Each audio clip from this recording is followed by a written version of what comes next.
Olá, pessoal! Nós estamos de volta para tentarmos entender mais um pouquinho a respeito da formação econômica do estado do Rio de Janeiro. Em aula passada, nós havíamos dito para você que o Brasil passava por um momento de transformação e que isso terá um impacto sobre a economia do estado do Rio de Janeiro. Juscelino Kubitschek resolveu lá transferir a capital da República do Rio de Janeiro para o Centro-Oeste. O objetivo era interiorizar o desenvolvimento do Brasil. Isso porque a região Centro-Oeste era uma área anecúmena.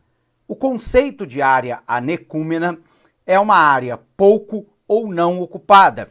E, portanto, a gente tinha que no Centro-Oeste brasileiro era uma área de muito pouca densidade populacional, quantidade de habitantes por quilômetro quadrado, além de ter uma pequena população absoluta, quantidade efetiva de habitantes. Sendo assim, a transferência da capital da República com a construção de Brasília no Centro-Oeste.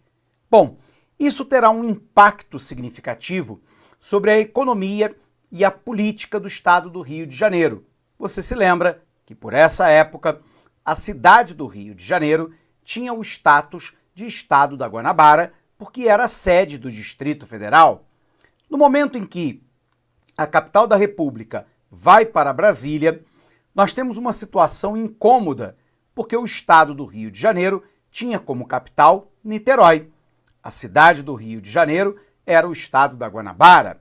Bom, o que acontece, no entanto, é que com a transferência dos três poderes para Brasília, poder executivo com o Planalto Central, ou seja, a presidência e todos os ministérios, o poder judiciário com a cúpula do poder judiciário, o Supremo Tribunal Federal, o Superior Tribunal de Justiça e a cúpula do poder legislativo indo para Brasília, lembrando, Senado da República e a Câmara dos Deputados, o Rio de Janeiro, então, vai passar por um forte esvaziamento político, a consequência, um esvaziamento intelectual, porque parte da intelectualidade brasileira era funcionário público, como dissemos em aula passada, e foi transferido para Brasília, além de um esvaziamento, claro, de cunho econômico, já que o Rio de Janeiro deixou de ser a área de comando e de controle do restante do país.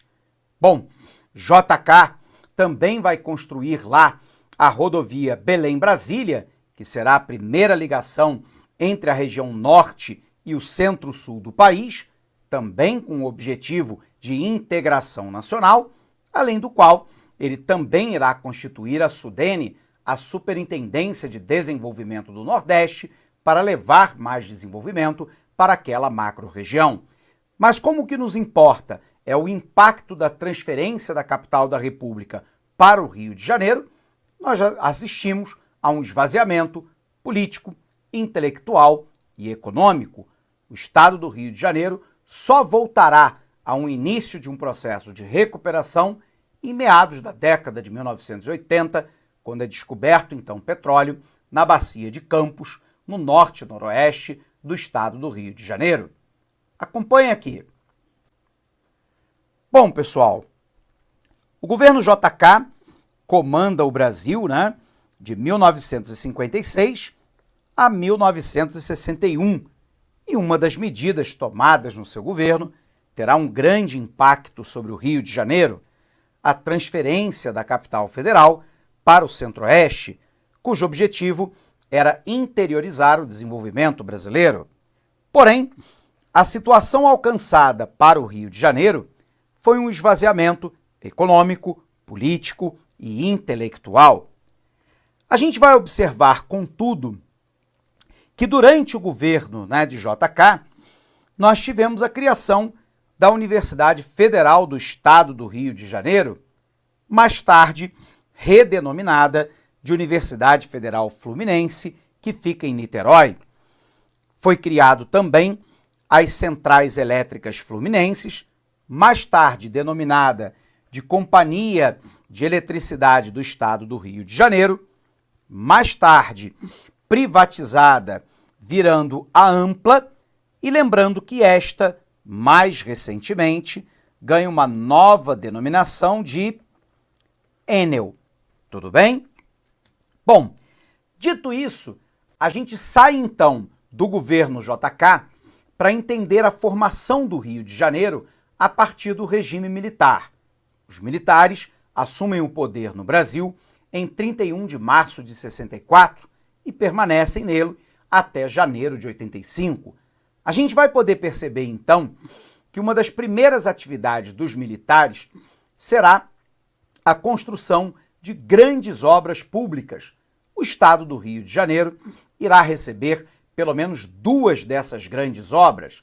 A primeira foi a Ponte Rio-Niterói, essa ponte que liga a cidade do Rio de Janeiro, até então estado da Guanabara, até a cidade de Niterói, que era a capital do estado do Rio de Janeiro.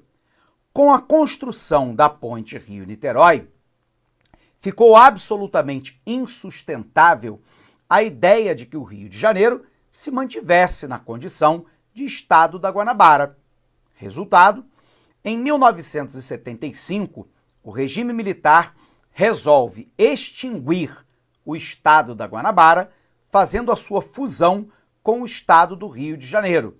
Niterói perde o status de estado, de capital do estado do Rio de Janeiro, passa a ser apenas uma cidade da região metropolitana, e a cidade do Rio de Janeiro passa a ser a capital do estado do Rio de Janeiro. Bacana? Vamos colocar isso no papel? Dá uma olhada para cá. Então, pessoal, colocando isso no papel para você entender o que nós estamos falando, né? Primeiro é importante a gente lembrar que o regime militar irá comandar o Brasil de 1964 até 84. Durante o regime militar, uma das primeiras atividades foi a construção da ponte Rio-Niterói, ligando a então cidade do Rio de Janeiro, estado da Guanabara, com a capital do estado do Rio de Janeiro. A ponte Rio-Niterói precipita, então, a fusão do estado da Guanabara, que era formado apenas pela cidade do Rio de Janeiro, com o estado do Rio de Janeiro. E nesta fusão, e nesta fusão, Niterói perde o status de capital do estado do Rio de Janeiro, o estado da Guanabara deixa de existir e eu passo então a ter apenas o estado do Rio de Janeiro, cuja capital é a cidade do Rio de Janeiro. E isso é uma modificação importante na política do Estado, já que Niterói, como dissemos, perde o status lá de capital do Estado do Rio de Janeiro, o Estado da Guanabara deixa de existir e a cidade do Rio de Janeiro passa a ser a capital do Estado do Rio. Bom, uma outra grande intervenção por parte dos militares foi a construção da usina termonuclear de Angra 1. Lembrando que, com o passar do tempo, nós tivemos a construção ainda na Baía de Angra dos Reis, região sul do estado, de Angra 2, a segunda termonuclear, e está em construção, no momento atual, Angra 3, a terceira termonuclear brasileira. A energia termonuclear é aquela obtida a partir da fissão do átomo, de urânio, bário, tório. E a gente sabe que essa tecnologia foi comprada da Alemanha. O objetivo dos militares era que o Brasil se tornasse desenvolvedor de tecnologias no campo nuclear, para a medicina nuclear, potencialmente, né, para o setor militar, como, por exemplo, reatores que impulsionam embarcações como porta-aviões ou submarinos. Havia até uma especulação de que os militares queriam o domínio da tecnologia nuclear para a criação de uma possível bomba nuclear, transformando o Brasil numa potência nuclear global, mas fato é que a iniciativa começa com a geração de energia termonuclear. E aí é escolhido a Baía de Angra dos Reis, fazendo aí um trânsito entre o estado do Rio de Janeiro e o estado de São Paulo. Lembrando, para quem já foi aí para Angra dos Reis, sabe que passando por Cunha, logo depois eu já estarei no estado de São Paulo. Então, pelo menos duas grandes iniciativas: a construção de Angra, a usina termonuclear de Angra 1 e a ponte Rio-Niterói. Confere aqui comigo. Então, pessoal, durante o regime militar, eu vou ter lá a construção da ponte Rio-Niterói e a usina termonuclear de Angra dos Reis. Além disso, em 1975, o regime militar promove a união dos estados da Guanabara e do estado do Rio de Janeiro. Bom, saindo disso, né, nós vamos então para a década de 1980. A década de 80 foi uma década muito conturbada no Brasil. Nós estávamos vivendo o final do regime militar, que termina lá em finalzinho de 1984, início de 85, e o Brasil passou na década de 80 por aquilo que nós chamamos de década perdida. Um baixo crescimento econômico, um quadro beirando a hiperinflação, ao descontrole inflacionário, um sucateamento do parque industrial brasileiro, um sucateamento da infraestrutura básica e produtiva e, portanto, o sucateamento de portos, aeroportos, estradas, armazéns, ferrovias, centrais elétricas, rede de saneamento básico, moradia, etc.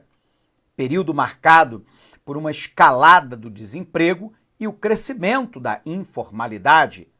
O Rio de Janeiro não ficou alheio a essa situação nacional.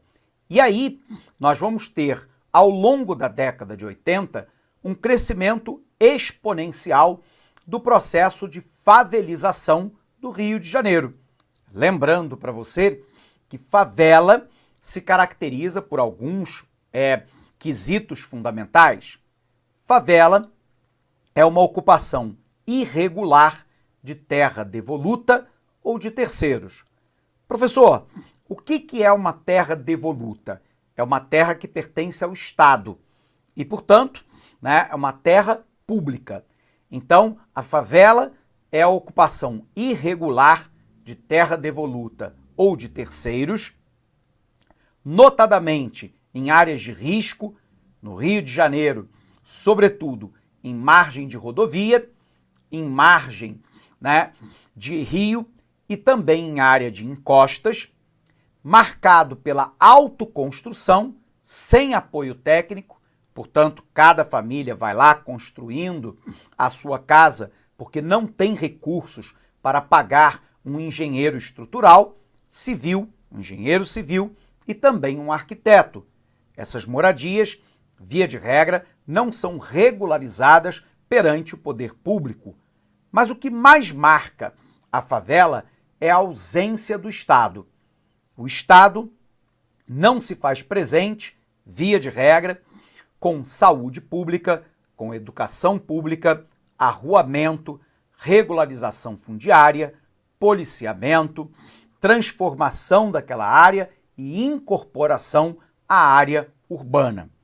E, portanto, nós temos uma população que cada vez mais vai sendo marginalizada, no sentido de ser colocada à margem do desenvolvimento da própria cidade. Então, antes da gente avançar, vamos botar isso no papel. A década de 1980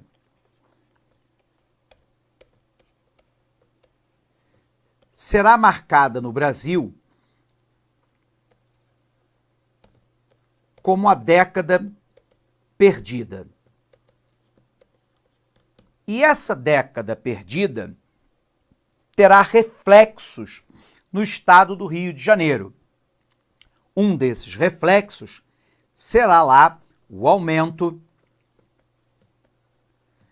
da favelização. Então, a nossa tarefa é tentarmos entender o que é uma favela. Favela é uma ocupação irregular de terra devoluta, ou seja, que pertence ao Estado, ou de terceiros. No estado do Rio de Janeiro, sobretudo em áreas de risco. E essas áreas de risco são lá margens de rios e rodovias e encostas. Por um outro lado, o que marca a favela é a ausência do Estado. O Estado não se faz presente de maneira eficiente com saúde pública, com educação pública, com rede de transporte, de telecomunicação, de iluminação pública, pavimentação da via, regularização fundiária, policiamento, segurança pública de maneira geral e por aí vai. E, portanto, a favelização ela será ampliada ao longo da década de 80 como consequência, em parte, da elevada taxa de desemprego, da informalidade, da pobreza, de uma década considerada perdida no Brasil. Diante disso, a gente vai ter lá o primeiro governo na década de 80, pós-regime militar, marcado pelo Leonel de Moura Brizola.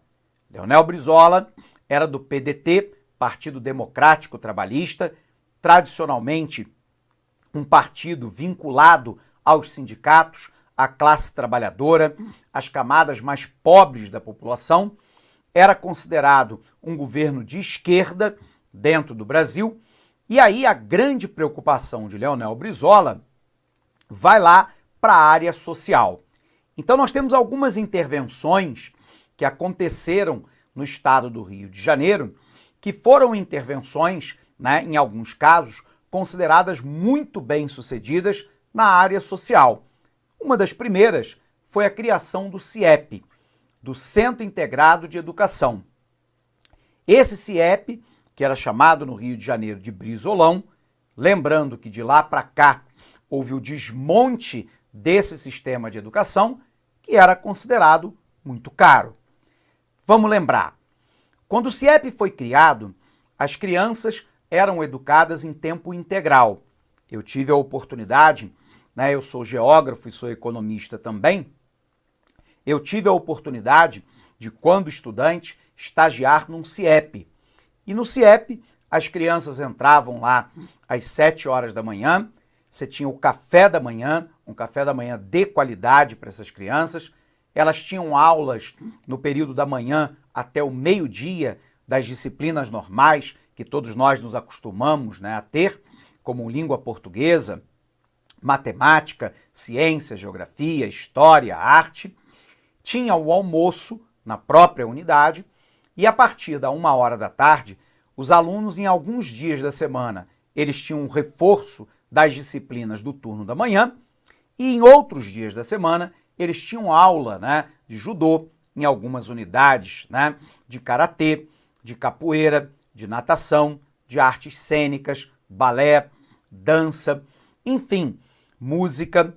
Além do que, os CIEPs tinham um acompanhamento de psicólogos, de nutricionistas, você tinha a presença de dentistas na unidade, de oftalmologistas para verificar se a condição de aprendizado das crianças se dava com uma qualidade de visão e por aí vai. Esse projeto era um projeto que eu tive a oportunidade, de verificar in loco, e ele tinha o condão de mudar a realidade do Rio de Janeiro.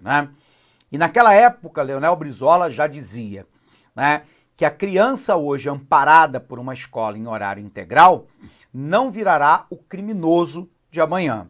Infelizmente, de lá para cá, o modelo de CIEP, em muitos lugares foi municipalizado, em alguns casos foi desmontado completamente o sistema de educação pretendida, e aí você tem o desmonte de uma política pública que, sem nenhum tipo de defesa de Leonel Brizola, mas que no meu entendimento como professor, que eu vi de frente, funcionava.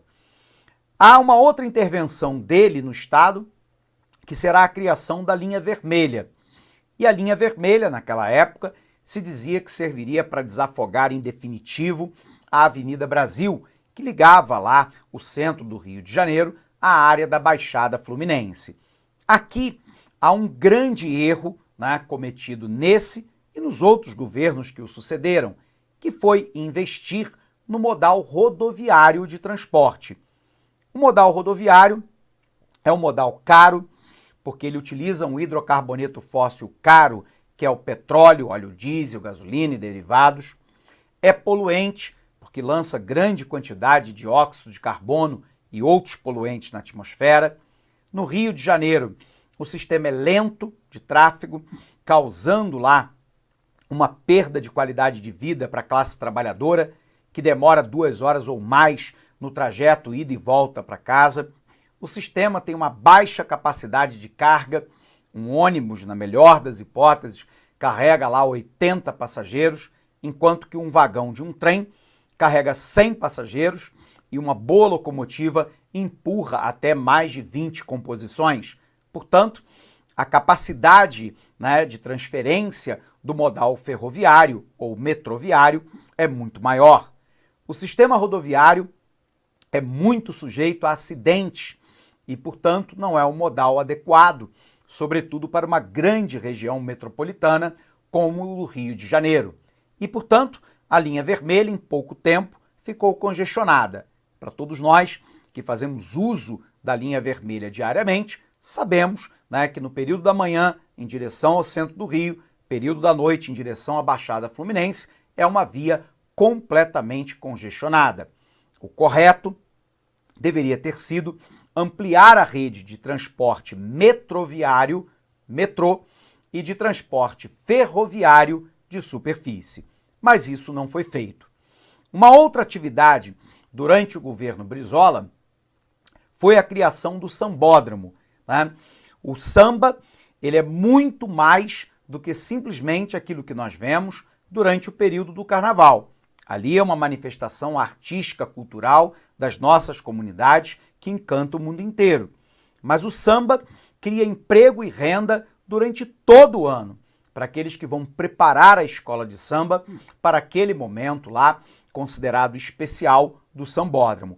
Ele tira o samba da Avenida Rio Branco e Presidente Vargas e leva o samba para dentro do sambódromo, transformando o samba num grande produto de exportação do Rio de Janeiro. Sob o ponto de vista econômico, isso funcionou bem. Atrai turistas, gera emprego, gera renda, gera movimentação no barracão de preparação da escola de samba. Alguns, mais saudosistas, reclamam que o samba foi muito comercializado, E talvez nos últimos anos o ressurgimento dos blocos de carnaval venha dar uma arejada aí nessa forma de se fazer carnaval no Rio de Janeiro. Mas uma outra intervenção foi a construção do sambódromo. Brizola também cria a UENF, a Universidade Estadual do Norte Fluminense, cuja sede é em Campos, no norte do estado. Isso porque o objetivo é descentralizar a educação também para outras regiões do estado do Rio de Janeiro e, portanto, uma atividade importante levada a cabo pelo Brizola. A pergunta é, professor, Um governo que teve alguns feitos importantes na área de educação, na área cultural, na área artística, teve problemas? Teve sim. Na verdade, houve um descontrole de parte das contas do Estado do Rio de Janeiro durante o seu mandato, com um elevado déficit público do Estado do Rio de Janeiro, e a política de segurança pública não funcionou. E aí houve o encastelamento dos criminosos, sobretudo do narcotráfico, nos morros do Rio de Janeiro. Hoje, só a cidade do Rio de Janeiro tem 1.000 favelas. Eu vou repetir, só a cidade do Rio de Janeiro tem 1.000 favelas. O estado do Rio de Janeiro como um todo tem muito mais. E a quase totalidade dessas comunidades são dominadas pela marginalidade ou por grupo de milicianos, o que é absolutamente o mesmo, né? E isso é um grande problema de segurança pública que o estado do Rio de Janeiro traz, pelo menos desde lá. Bacana? Confere aqui. Bom, pessoal, o governo seguinte, né, será o governo na década de 80 e 90, e esse governo começa lá por Leonel Brizola. Ele vai fazer um amparo, né, às comunidades carentes, que vai ser encarada por parte da sociedade como uma política de cunho populista. Ele cria o Sambódromo, cria os CIEPs, os Centros Integrados de Educação, e cria a Linha Vermelha e também a UENF, a Universidade do Estado do Rio de Janeiro. Bom, a pergunta então é, professor, por que o modal rodoviário, como por exemplo a linha amarela, a Via Light, a linha vermelha ou mais recentemente os BRTs, não são um modelo dos mais adequados? Primeiro porque é um modelo caro, porque utiliza petróleo, e petróleo é uma fonte energética cara para a geração de óleo diesel e gasolina. O modal rodoviário é poluente, lança grande quantidade de poluentes na atmosfera. O sistema é lento nos grandes centros urbanos, devido basicamente ao excesso de veículo. O modal é de baixa capacidade de carga. Um ônibus, como dissemos, carrega, na melhor das hipóteses, 80 passageiros sentados em pé. Já um modal ferroviário, um vagão de um trem, carrega até 100 passageiros. E uma boa locomotiva empurra lá 20, 25, 30 vagões. O sistema é mais sujeito a acidentes. No Brasil, morrem 44 mil pessoas por ano em acidentes de automóvel. O sistema tem uma manutenção cara, já que o asfalto, no clima tropical, sofre, né, a intervenção da chuva, que é ligeiramente ácida, que corrói o asfalto, e a própria queda mecânica da água da chuva, que pouco a pouco vai destruindo a área asfaltada. O que seria correto, né, para o nosso estado do Rio de Janeiro seria o que nós chamamos de transporte intermodal, que é o transporte entre modalidades, né?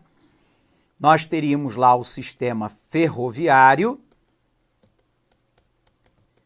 e lembrando que o sistema ferroviário, né, ele implica o trem de superfície e também o sistema de metrô. Nós teríamos o modal hidroviário, que no estado do Rio de Janeiro pegaria basicamente as barcas. E, finalmente, o modal rodoviário. Mas observe, pessoal, né, que a base do sistema deveria ser o modal ferroviário e hidroviário barcas, metrô, trem de superfície, e o modal rodoviário ser apenas um sistema complementar, que nós chamamos em geografia de porta a porta. O ônibus, o Uber, o táxi, o carro vai te levar na Avenida Nossa Senhora de Copacabana, número 2700, algo que, obviamente, o metrô, ou a barca, ou o trem de superfície, jamais será capaz de lhe oferecer. Então, a ideia é um transporte intermodal, entre modalidades diferentes de transporte. Sendo assim, observe lá que o Leonel Brizola ele amplia o sistema de abastecimento hídrico do Guandu, que hoje é o principal responsável pelo abastecimento de água de toda a região metropolitana e da capital fluminense, e cria o Programa de Despoluição da Baía de Guanabara, o chamado PDBG. Quais são os problemas, né? As finanças estaduais, que saíram de controle, e uma escalada da violência dentro do seu governo. Bom, pessoal, a gente vai encerrar essa aula por aqui, mas não o tema. A gente vai voltar com esse assunto, tentando entender, na sequência, o governo Antony Garotinho e Rosinha Garotinho, e mais recentemente, o governo, Sérgio Cabral, Luiz Fernando Pezão e Wilson Witzel em 2019. Legal? Abraço forte para você e bons estudos!